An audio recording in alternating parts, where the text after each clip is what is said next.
एक बात बताइए, अमेरिका ने भी अब ब्लॉकेट कर दिया स्ट्रेट ऑफ हॉर्मुज का, उधर बमबारी और ज्यादा तेज कर दी गई। बीते 6 दिन से बमबारी हो रही है। क्या अब आपको आसार नजर आ रही? क्या अब अमेरिका ये ठान कर बैठा है कि ये युद्ध तभी समाप्त होगा जब ईरान को पूरी तरह से बर्बाद कर दिया जाएगा? और अगर ऐसी मंशा है ट्रंप की, तो क्या आपको ये मुमकिन नजर आता है?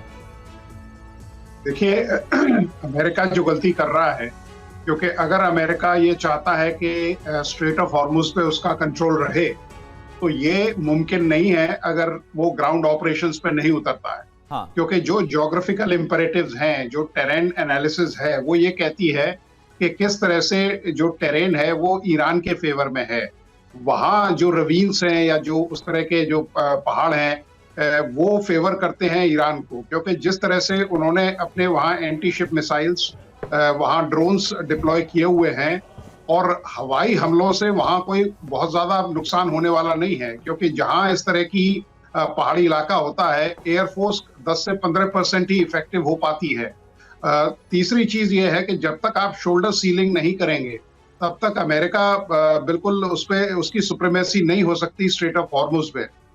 तीसरी बात यह है कि दोनों ही देश गलत हैं जब वो कह रहे हैं कि साहब हम टोल वसूल करेंगे, क्योंकि इंटरनेशनल वाटर्स में अगर ये एक बार प्रथा शुरू हो गई तो सारे देश इसी को फॉलो करेंगे, और ये विश्व वर्ल्ड ट्रेड के लिए एक बहुत बड़ा ही चैलेंज बन जाएगा। तो कोई भी देश, और खासकर जो बड़े देश हैं चाइना वगैरह, ये इसको होने नहीं देंगे। और सबसे बड़ी चीज ये है कि अमेरिका ये चाह रहा है कि साहब स्ट्रेट ऑफ हॉर्मुज में अगर वो उसकी सुप्रीमेसी रहे और वो खोलना चाहता है उसे, तो अभी तो उसको एंटी माइनिंग ऑपरेशंस में करीब 7 से 8 महीने लग जाएंगे।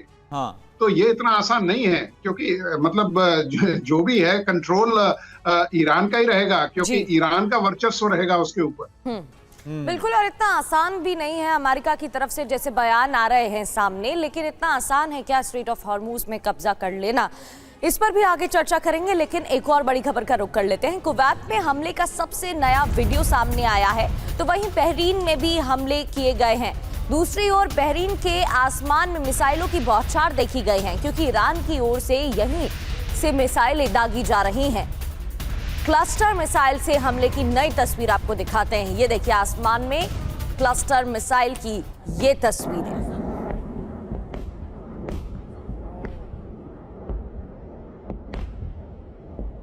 तो बहरीन के आसमान में मिसाइलें देखी गई, ईरान की ओर से दागी जा रही हैं मिसाइलें।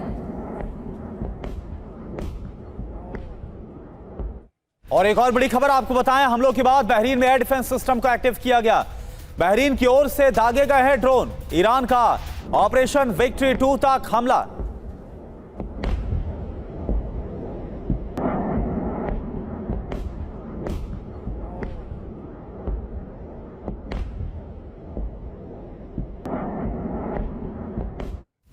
और वहीं बहरीन में ईरान का मिसाइल अटैक। बहरीन में अमेरिकी ठिकानों पर हमले हुए हैं।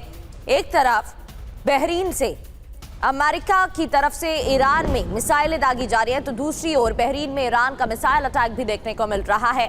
इससे पहले आपने क्लस्टर मिसाइल की तस्वीरें देखी, एक और तस्वीर देखिए, आसमान में कैसे क्लस्टर मिसाइलें दिखाई दी हैं। बहरीन में अमेरिकी ठिकानों को टारगेट किया गया।